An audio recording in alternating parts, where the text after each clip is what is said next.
Immediately after closing on the sale of our home, I started planting Japanese boxwood. And then we found a Black Hills spruce Christmas tree, and we planted that so that we could watch it grow and decorate it for years to come. Then my son found a pumpkin patch plant, and he was super excited because it was the perfect timing to plant the pumpkin patch and to have a pumpkin in time for fall.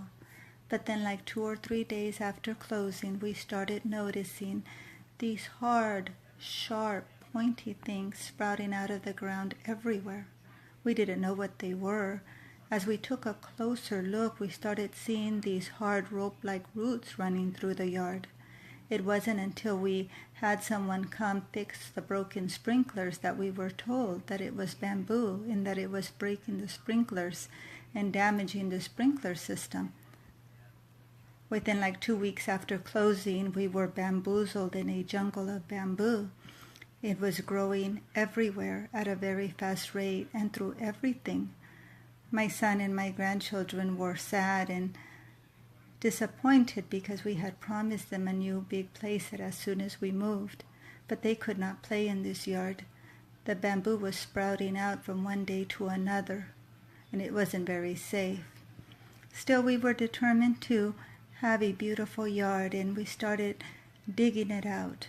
We had dozens of landscapers come look at it, and they all told us that in order to get rid of it, we would have to remove 18 to 20 inches of the topsoil along with everything in it, including the sprinklers, and replace with new soil.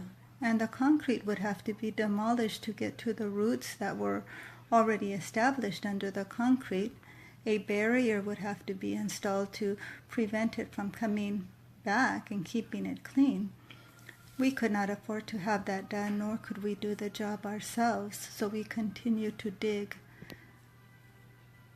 We dig and digged clumps and clumps of roots, endless clumps of roots. We filled buckets and buckets of big, thick clumps of roots. When we finally did clear an area, within days we started noticing all new sprouts. And before we knew it, it was invading the area that we spent hours in the hot sun digging it out. We eventually had to pull out the plants and set them aside until we could figure out what we had to do. The first thing we did was turn off the sprinkler system, since the sprinklers kept breaking, and the only thing thriving in the yard was the bamboo itself. But still it continued to grow, even being sprayed with Roundup, even with the water cut off, even with the 3-digit Central Valley weather. It continued to grow through under the concrete. It continued to grow and damage the fence, since it's growing in between the boards and lifting them up. It continued to grow through the cracks of the concrete.